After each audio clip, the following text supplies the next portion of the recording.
You do not want to miss this episode. We're going to dig into unlocking life insurance, surprising paths to insurability. You think you're uninsurable? You think you're going to have this monster rating because of a health condition? Not so fast. Let's get into it.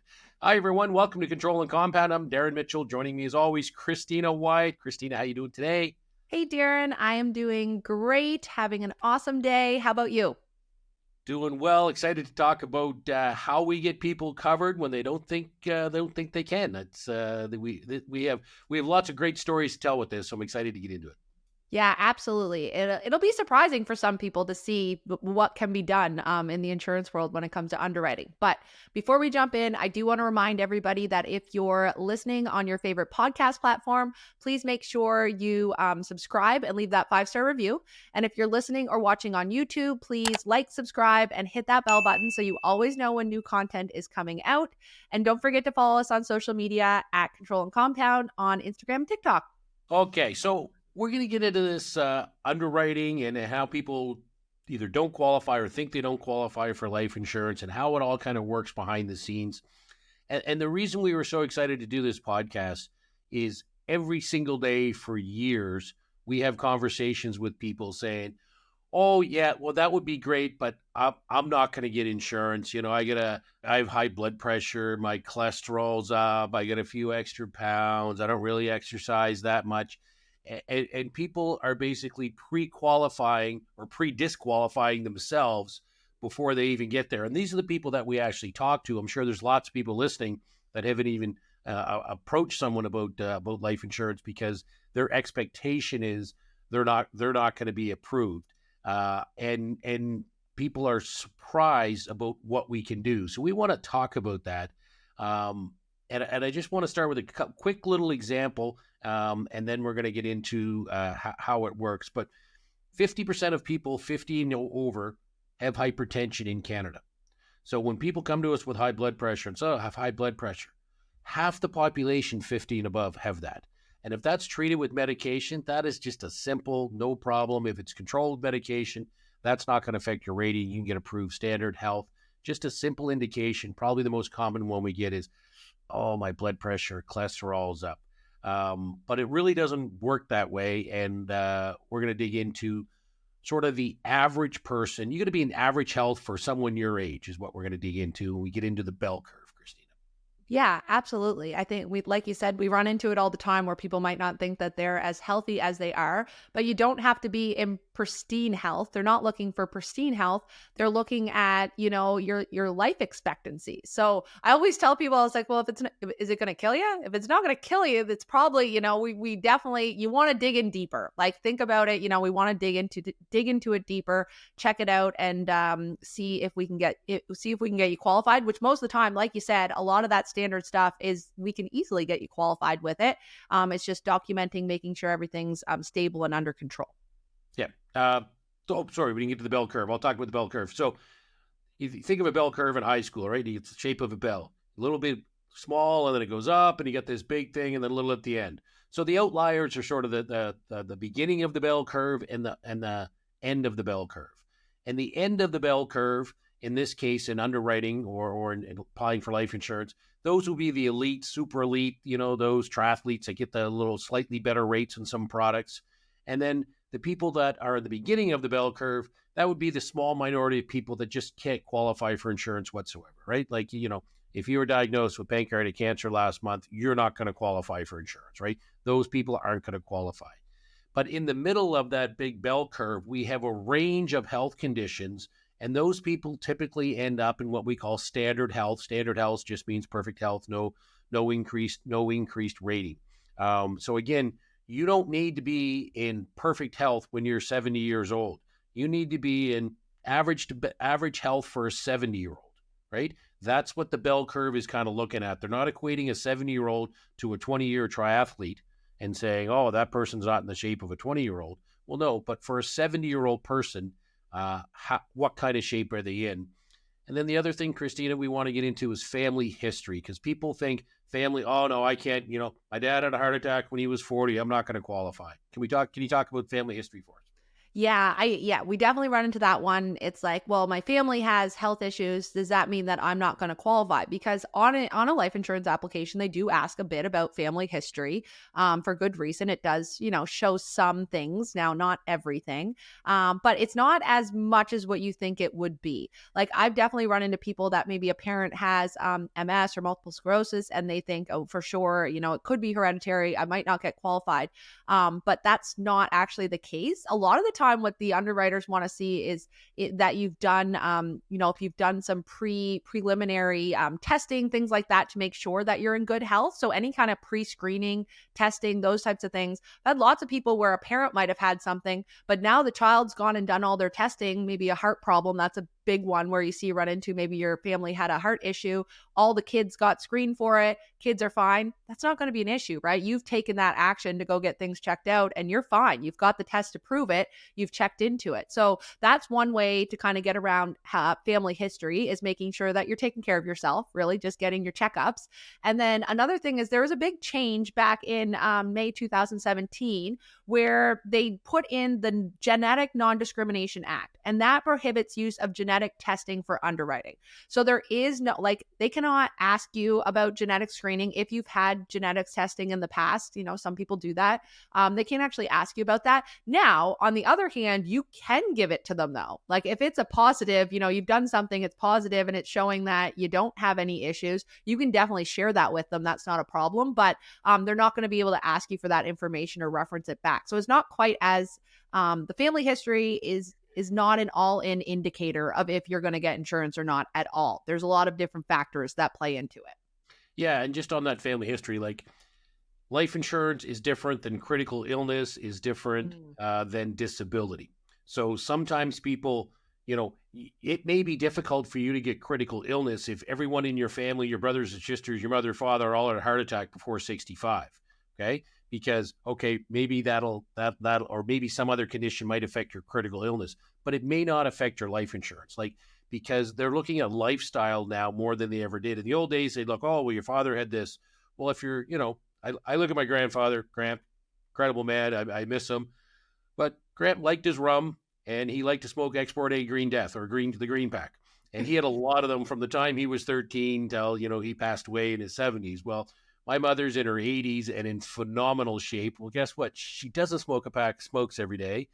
She looks after herself, and she's in fantastic health. Now, just because her father had some conditions, those could be lifestyle related. So they're not going to penalize someone in that family for lifestyle choices that their parent or grandparent made. So, don't get hung up on family history too much, especially with life insurance. And it's the same thing, like, oh, I got a bad knee. Well, maybe you can't get disability, for some things, but you can get life insurance because your bad back isn't going to kill you, right? Your bad back may not allow you to do certain things. It may not allow you to work, and then they might not want to give you disability. But if it's not going to kill you, they're going to give you life insurance with a bad back, usually. Yeah, great point. That is so true with the applications, different qualification process altogether. So don't rule out the life insurance with those other products. Now we're going to get into standard health and ratings. How are we going to do this, Christina? Let's. I want to start with just sort of talking about the rating difference on like a term insurance or a pure death benefit versus whole life, and then we can get into some of the different ratings. So when we talk about rating, standard health means 100% in the insurance world. You have a 100% rating, that means just standard. That's what we apply for. That's what you get approved are. Great, you get standard rating. And then the ratings go up. They can go to 150, 175, 200, 250, 300, all the way up, say 500 or so. And then at a certain point, it just goes into decline. I'm going to pause you just for a minute to say, okay, so we talk about ratings and we know ratings because this is what we do, but a rating's an increase in price on the insurance. Let's just go back for a minute there. Sometimes, we think everybody knows what we're talking about, but yeah, rating is an increase in price. So sometimes when the underwriter finds something in your health that they're not keen on, now it's not something that would be a decline, but it is a bit of a, a bit of a red flag in medical history or other things too, right? It's not just just medical wise, it could be lifestyle too. What they can do instead of declining it is they can offer a rating. And some people think, ratings, oh, that's terrible. I've got that. But it's actually cool that they can offer ratings, because that allows them to be able to give you this life insurance that they wouldn't have been able to otherwise, right? If they were just giving it out to standard individuals, you wouldn't have got this coverage. But they're looking at it and they're saying, hey, if you're okay with paying a little bit more on this policy, we're gonna allow you to have it, right? You've got a little bit more risk factor than the regular person. You pay a little bit more and we'll let you take the policy on, which I think is actually a great thing that they have them, because it means we can offer more, we can get more insurance on people. Yeah. If someone gets a rating, like my first thing when I'm talking to that person is, you need to put this policy in place now, because if you have a rating, that means there's something in your health that they think you have a slightly higher increase of mortality, right? So a couple things. Cool. That's a wake-up call for a lot of people. So it's like, wow, they actually think my life expectancy is slightly changed with this. All of a sudden, maybe I can change, diet and exercise and all these other things to offset that increased risk. But when a rating is put in place from an insurance company, the contract is unilateral, which means you as the individual, you're the only one allowed to make changes to that contract. So let's say you got a rating for 150% because of diabetes. You just have a little bit of diabetes, not too bad, it's fairly controlled. And you take that rating, and then all of a sudden your diabetes gets considerably worse. And maybe now you're at a much higher rating or even a decline. Well, they can't take that insurance contract away from you. You're still going to be able to have that contract at the small rating for life. So I tell people that are rated, listen, the likelihood of you getting an increased rating or a decline down the road is significantly increased, right? If you have one comorbidity, you're going to have another. So you should take that rating. And then if you can do something in lifestyle changes or time, sometimes they got to wait till so many years after an event like a heart attack or something. They could actually remove that rating in some cases, or you can apply for a new policy and have no rating. So you're in the driver's seat. The worst thing that person could do is not accept the rating of, say, 150%, so a slightly higher one, and then 2 years later apply again, and now the rating's 250% because things got a little bit worse. Well, they can't go back and say, well, can I take the rating I didn't accept 2 years ago? So huge on that. A simple one too would to explain would be a smoker rating, right? So if you're a smoker, you're going to pay more for the insurance. It's a smoker rating. But they always have reconsideration after 12 months. So if you quit smoking for 12 months and everything in your health has stayed the same, you have to make sure that your health hasn't changed either. They will remove that smoker rating for you. And a lot of the time when ratings are given on policies, on applications, the underwriter is really great at saying, hey, if you've just been diagnosed with diabetes, if you get it under control and in 6 months' time, we can go in and we can ask the doctor for a report to say that everything's good and cleared up and your health hasn't changed in any other way, we'll actually remove that rating for you. So they do offer, they clarify that. They clarify it for you, and they'll actually send it over to your doctor so that your doctor knows too, and you can sit down and you can have a conversation with them on what you can do to get that rating improved as well. Yep. So now I want to talk about the effect of a rating on the actual price, because when we say a 200% rating, so we're going to increase the price because there's a greater risk, so that's an increased price. Well, if you're buying pure death benefit, that could mean a doubling of the premium. Instead of $100 a month, it's going to be $200 a month. Maybe not quite that, but in that range. So if you're buying purely death benefit, a rating, can have a fairly significant impact. But if you're buying a product that is not all death benefit, like a high cash value life insurance, and we've got the bulk of the money going towards not death benefit, but growing that cash value, well, that money's really not going to be affected by the rating. So now if we have a whole life, high cash value whole life insurance, and we have 150, 200% rating versus the standard of 100, so an extra premium, well, the effect on the whole life is almost, it's very minuscule. What's going to happen is the cash value will actually be pretty close to what the cash value would be on someone without a rating. But the death benefit would be decreased a little bit. And if you think of this logically, it's not like this, but just pretend for my analogy, if $95 goes towards growing the cash and $5 goes towards the death benefit, Well, great. We're still going to have $95 going towards the cash if you're rated, but the $5 going through the life insurance, it's still going to be $5, but maybe now instead of buying 300,000 a death benefit, you can only get a 200,000 a death benefit for your $5. And again, I've made up those numbers, but just to explain, in that scenario, you're really not affecting your cash value at all, or maybe just a small amount. So when the rating isn't that big a deal, but when it's on a whole life plan, it's significantly less impact. So it hardly affects you at all. So it shouldn't slow you down from applying for cash value life insurance.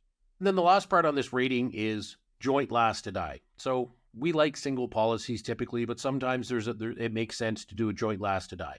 And a joint last to die is typically husband and wife. It's a joint policy and it pays out when the last one dies. So if you have a husband and wife and the wife dies at age 70, there's no payment, no death benefit. Policy continues on. Husband dies at 75. Now the death benefit is out when the last one dies.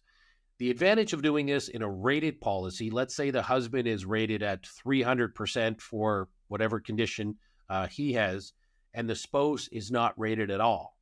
Well, if they were a single policy, 0 and 300 rating, but if we do a joint policy, what a joint policy does is basically bring down the age of the two of them, right? So instead of saying there's a 60-year-old couple, well, if they do a joint policy, they might be treated like a 48-year-old single person.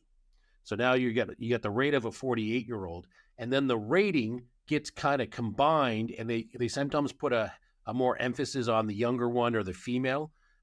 So you could have a 300% rating on the male, but when you do a joint, maybe it's only 140, 150% rating overall, and the joint brings the age down. So we really, again, accomplish kind of two things at once to bring the impact of the rating down. Now, different companies offer different solutions, and that's one of the important reasons of dealing with someone that knows what they're doing. Because we've got some companies that they have, if you do a joint last to die policy, we'll actually reduce the rating even further than the two scenarios I described, being joint and the lower age. They'll offer incentives to say, no, we like insuring. From the insurance company's perspective, we like the joint policies because we don't have to pay till the second death. There's less risk for us. So they'll give you even a further enhancement if you know which company to go to. So now you can really diminish the effect of that rating if you structure it properly. Yeah, and you talk about rating, but we can also do that in a decline situation as well. So you want to insure yourself as the first, every time you set up a policy, the first person that you want to look at is getting yourself insured, just from an estate planning perspective and whatnot. But we do have the ability to still set you up with a high cash value policy without you being approved and insured on the policy. So one of those ways would be using a joint last to die, where you could be, there can be a declined life on there. There typically is going to be a rating that goes with that on the joint last to die policy. So it might not always be ideal. You can also look at insuring another individual, maybe in your family, right? Because on these policies, there's an owner, an insured, a beneficiary. All three of these people can be different. They don't have to be the same. So you could be the owner of the policy and not be the insured. The insured's the person where the death benefit pays out, but that doesn't mean that the owner can't still access the cash values inside that policy. Sometimes, if you're doing it more from an estate planning side of things, you might use the joint last to die, or even just insure the one, maybe the younger spouse that they say, statistically will end up living longer. You can do it that way. People will insure kids sometimes if they're older and they want to do this from a wealth transfer perspective, and they're putting it on their adult children, their younger children. So there are other ways to set it up. I always start with the first generational planning, which is you, though, right? So you focus on you first. If we can't get you approved, though, there are other alternatives, like you say, with the joint last to die, with insuring another individual under one of these plans. Love it. And then, I mentioned earlier about dealing with experts or dealing with people that do this every day, and I can't emphasize the importance of that. Like, if you're a traditional financial advisor and you do a couple insurance cases a year, great. You're going to send it off probably to the same company every time. But if you deal with a firm that all they do is this, and they do it each and every day, so we've got to a point where we have the relationships with the insurance companies, so we can pretty much figure out sometimes in advance what's going to be a typical offering. And then we actually have an underwriting consultant on retainer. So when people deal with our firm, if there's a medical condition comes up, we can set up an appointment with an underwriting consultant at our expense, that we can actually say, okay, if Christina's worried about her health, we can set up a call with an underwriting consultant, or at least gather the information from Christina and say, great, let's talk to our underwriting consultant. Let's see if it's worthwhile putting in an application, or they could come back and say, we think we can get you approved, but you should wait another 3 to 6 months, because at that point you'll be 12 months since you had XYZ episode or condition or attack or whatever, and you'll be more likely to get approved then. Or maybe you should go to XYZ company instead of ABC company, because they're more lenient on their health or height and weight charts, right? You can have another 20 pounds on you and deal with this company. So knowing that up front, so you apply to the right company, and our job as life insurance agents is we need to dress it up as nice as possible, right? The old expression, lipstick on a pig. We need to make it look as presentable as possible when we send it to the insurance company. And it's that upfront work that's going to mean a much better outcome. And it's knowing where to apply, when to apply, how much to apply for. All those factors are going to build into knowing what to do to get you the best scenario given your conditions. Yeah, I think this one is really important though. Like a big emphasis on this, because I've been doing this a very long time. I've been in the underwriting and the application side of things a very, very long time. And there are different insurance companies that look at things very differently, and they're more lenient on certain things. Their questions are asked differently. So they might ask for something, has something popped up in the last 10 years versus has anything ever happened? Well, that's a difference in question and how it's worded. So someone that understands what is going to be asked on the application, and also can help you with providing the right information. And I think the underwriting consultant can really help with that sometimes, because underwriters want to see a full picture, and you might not provide that in just the quick little answer that you give on the application form. Whereas if you have that conversation, you dig into it, you can build a better picture and you can send it out. And when someone has a relationship with that underwriter, with that insurer, they'll pick up the phone and they'll call us, right? They'll be like, Christina, you sent in this application.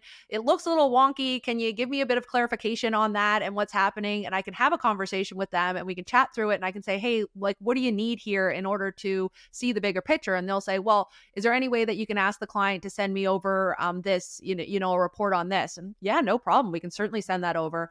And we can get it done, right? And they're easy to deal with, and you can build out that plan for them. And having someone that can do that for you is super important. If you don't know what you're doing, you can't do it, right? So I do think that the expert side's very, very important when you're getting yourself approved for life insurance. And just, on a minor note, just remember when there's a rating and when we're digging into more medical information to get the best case scenario, it's probably going to take a little bit longer in the underwriting process, because we may be going to the doctor and get reports and stuff. But, again, dealing with someone that knows what they're doing, they can expedite that as much as possible. But one of the big holdups we have in our industry is waiting sometimes for doctors' reports. So just be aware of that. If you're applying with especially a higher health condition than normal, it may take a little bit longer in the underwriting. Yeah, and don't get concerned about it either. Sometimes I have people that, oh my gosh, they're asking for medicals, or they want to take a urine sample, or they want to ask for a doctor's report. And I've actually had it where an underwriter is doing that to get you a better price. Like they're like, hey, we looked at this and we actually thought that if we could get a urine sample that came back clean, we would be able to give them a better rate on the policy. And I'm like, oh, well, thanks. I appreciate doing that. So don't immediately think because they're asking for more information, they're out to get you. Like the underwriters they're working with us to make sure that we get everybody approved too. And sometimes they're doing it for the benefit of your policy as well. Love it. Okay, Christina, now we wanted to talk about some specific examples, and we're just going to kind of do this at the high level and run through some. But what if I have this condition? So we're just going to kind of hit some of the highlights here. So sleep apnea, no problem.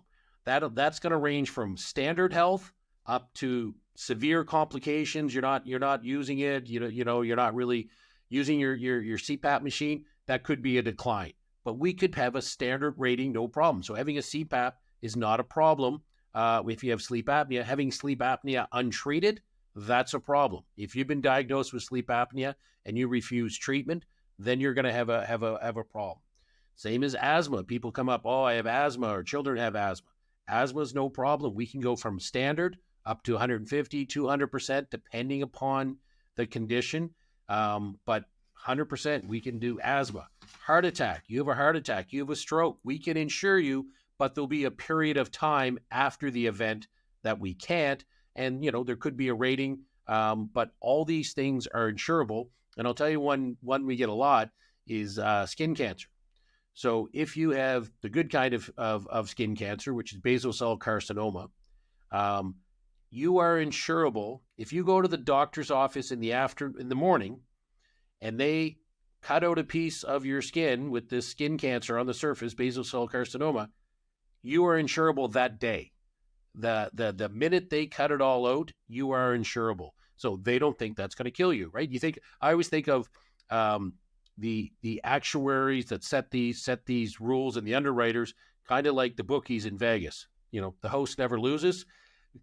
They know the stats of, okay, great, if you have basal cell carcinoma and cut it off, that's not going to affect your life expectancy. So what are some other conditions that people get approved for, Christina, that they're surprised? Yeah, cancer's a good one. A lot of people think that if they've ever had cancer, they're completely out of the life insurance game, which is not true. You just made a very good point there. Some other ones that come up would be breast cancer, right? So that one you might think, oh, I had breast cancer, had it removed, I'm all good. Can I get life insurance? Now, if you're in the middle of treatment, those types of things, underwriters always want to see things completely resolved. As soon as you're 2 years free of cancer, they're going to look at that they're going to look at that and they're going to be able to approve you. Sometimes there can be a rating on that, but you can definitely get an approval 2 years afterwards. So breast cancer is one. Prostate cancer is another one that people will ask about. So if it's treated and PSA is undetectable, that's actually a standard. So that's, you can actually get a standard on that.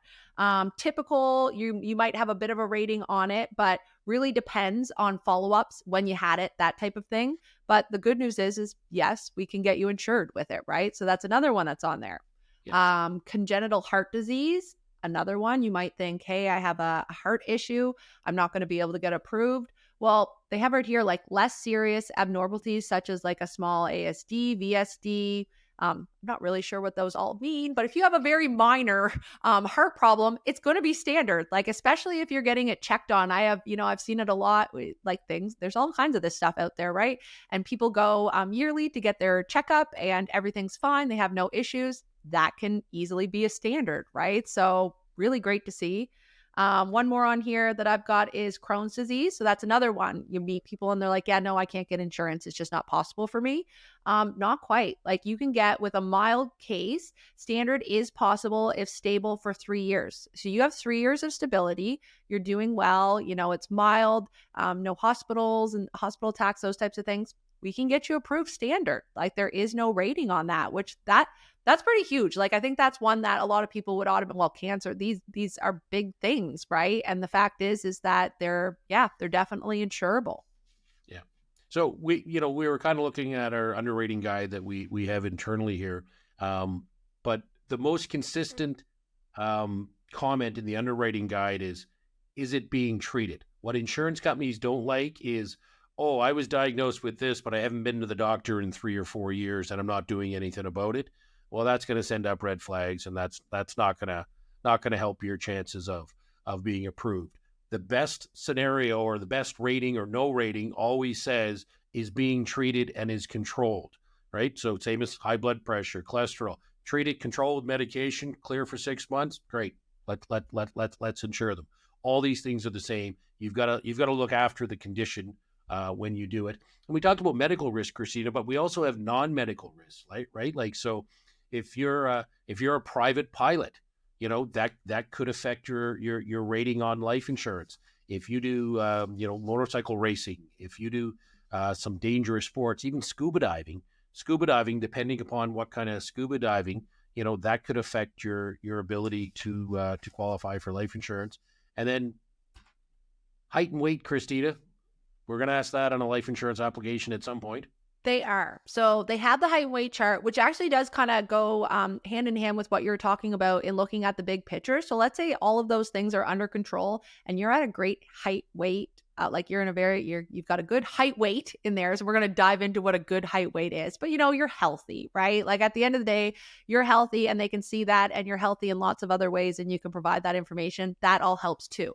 Now, the height weight chart can become negative as well for rating. So they do have, like, literally looking at the height weight chart, they do have like how tall you can be with the weight that you can be, right? So if I'm looking at, well, this build table here, so if you're looking at someone that's 6 feet tall. If you're 6 feet tall as an adult and you're 243 and under, this is one company we looked at, you're going to be standard health. And then if you go up a little more, you could have a small rating. If you're close, sometimes on a really tiny rating, they'll not give a rating.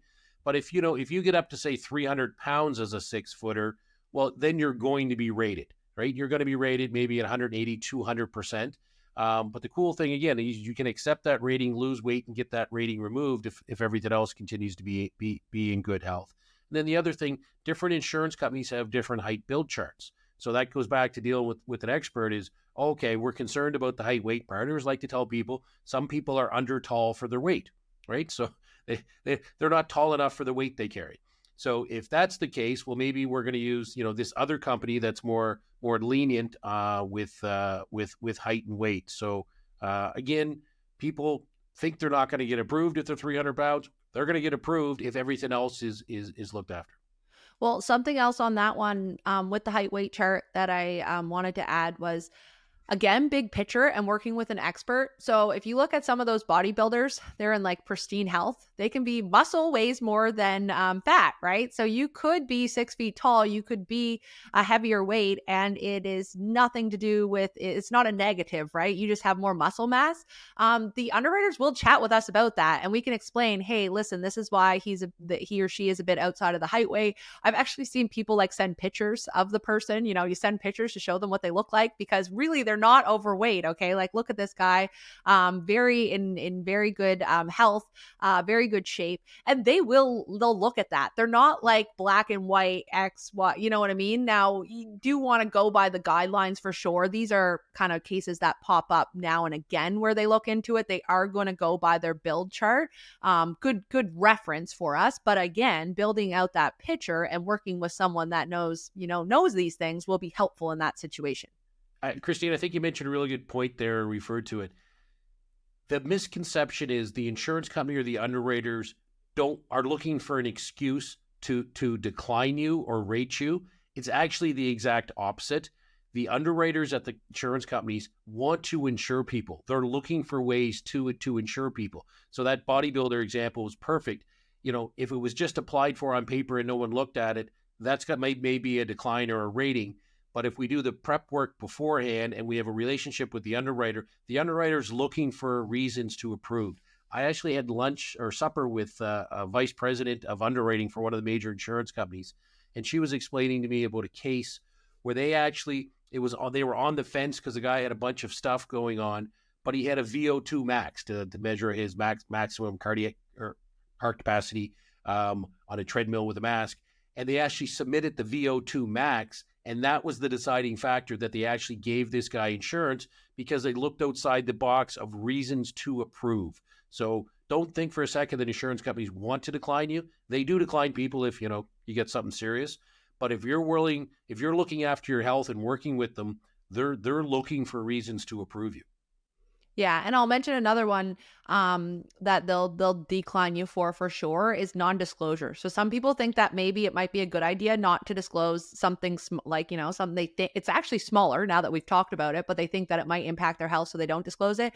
That's when you get a decline. Like, they want full disclosure. The more information you give them, the better in some of these situations when you're talking about medical history and whatnot. So always disclose, always make sure that you disclose all the information. And if you're worried about, a big one nowadays is, okay, well, what if I don't have a family doctor and they need this information? That is okay. They have ways around this. There's lots of people these days without family doctors. So they will go to clinics and hospitals. They can have a nurse come out and do some tests for you. They can have ECGs done. Like, they're very they want to approve you, right? They're very open to helping you get the information that you need to be able to get it over to them. They just need to see all the details, the big picture, and then they can make the decision. Cool. So I want to tell you two quick stories. I had a client once that was postponed because of a pending surgery. So postpone is another word. It's not a decline. It's, we're not going to postpone the decision until after this procedure. And it didn't make sense to me because it was a knee surgery, and it was like, why is that going to affect their life insurance? But because of their age, they're worried about the operation. I talked to our underwriting consultant. He talked to the head of underwriting for another insurance company. We sent an email with the stuff. We get a letter from the head of underwriting for that insurance company that we were able to print off, put with the application. We sent the application to the new insurance company. When it arrived on the underwriter's desk, it already had an email from the head underwriter saying, if everything else is fine in health, this should be standard based upon this procedure. We got that case approved in 4 days with the new insurance company because we knew which insurance company would look at that the most favorably by working with our underwriting consultant. The second one, I had a client with colitis.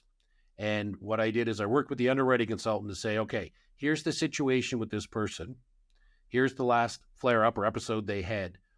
When is the best time to apply? And the best time to apply was X amount after the last incident. So we actually didn't apply for another 3 or 4 months until, great, we've now had a year or 2 years, whatever it was, with no incidents. And then we applied at that point, and we were able to get that person approved standard. And so when you don't think you're going to be approved standard and you're approved standard, well, first of all, celebrate, take the policy. And the second thing is, maybe you should look at taking a second policy or even a term policy or some additional life insurance, because if you're concerned about your health changing later. So in this case, we actually put in the whole life, and then we actually put in an additional term insurance, a 20-year term insurance, to say, great, we need the death benefit potentially, or we can convert that to a whole life down the road without medical evidence in case that person's no longer insurable. Yeah, those are great examples. And I see a lot of cases where, one might look at something unfavorably and another insurance company will be able to approve it. That actually does happen quite a bit. So in being able to speak to a consultant and kind of help find the best fit for that client and the best company. And we talk about the companies, well, what's the best company for me? Sometimes the best company fit is based on the underwriting. Like, it has nothing to do with it's not the dividend. It's not the flexibility. It's actually the underwriting that's going to be able to get you the best cash values overall and the best product overall and around for you. Okay. So we're winding down here, Christina. Let's just talk about, what if there's no way the traditional insurance company is going to get me approved? I'm not going to be able to get a whole life. I'm not going to be able to build my cash value, but I still want death benefit. Death benefit's important, but I've got some medical stuff going on. Is there still any alternatives for those people? Yeah, there are guaranteed issue products out there. So they literally ask a series of questions. You answer those questions no, you're going to get the insurance put in place. They usually kind of do it in levels and base it on pricing. So the more questions you can answer no. And these are things like, they're very general questions like, they start pretty simple. Within the last 60 days, have you been admitted to the hospital for more than 48 hours? They do have height weight charts in these as well. So they will ask, but if you're in the height weight chart, you can answer the question no. Have you ever have in the last, they start with, have in the last 3 years you've had cancer? If that's no, you're good. Have you ever been diagnosed with cancer? Your rate gets better. So they almost build up or bring down the pricing. Some of these products, though, they'll just be a return of premium for the first 2 years. So you do have to live for more than 2 years, and then the actual insurance will kick in. And they are more pricey than your standard term insurance or your standard, permanent. We can't do high cash value life insurance with these ones. It just doesn't work. But from a death benefit perspective, we can get it put in place, which is, peace of mind as well. Maybe what you do is you have your high cash value policy with that other insured for the cash values for that other. Maybe your spouse has that policy, or you're both the owner, but that policy's on them. And then we can get one of these types of guaranteed issue products on you. So that way we have that estate protection or that, the risk protection put in place with that additional life insurance. So it is nice to know that there are guaranteed type issue products out there that you can get put in place. Yeah, and I just want to be clear and emphasize what you said is it never makes sense to apply for a guaranteed issue if No. you can get regular insurance with a regular insurance company. Okay. Yeah. There's never a point where you're going to have a guaranteed issue that is a better price than with an insurance company. So, the TV commercial, it's Patrick, he bought life insurance, and you call up and you answer a couple questions on the phone. That will always be more expensive with more restrictions and less payout than dealing with a licensed advisor, going to a regular insurance company, getting you approved, assuming we can get you approved. So it's more of a last resort. If we can't get you approved, then we'll go to the guaranteed issue. It's never a first place to start, because even if you think you may be uninsurable, let's go down that path, at least finding out before we apply with an underwriting consultant before we ever discuss the guaranteed issue. Yeah, absolutely. And with those guaranteed issue too, something to keep in mind is pending. Even if there's something pending with those, like an upcoming doctor's appointment or something, we typically can't do those either. That is, you want to make sure that you have all pending appointments and stuff taken care of in advance to be able to get any type of life insurance in place. Really, they want to make sure that all of your appointments are up to date. All right. So just to wrap up, don't assume you're uninsurable. You may be insurable when you think you aren't. If you get a rating or this small rating, might not be that big a deal on a regular insurance policy, but on a high cash value, it'll be a significantly less deal. So sometimes it can hardly affect the cash value at all. So don't think you're uninsurable. You're not an underwriter. Talk to someone who knows the ins and outs of this. And thanks for watching. Thanks for listening. Have a great day.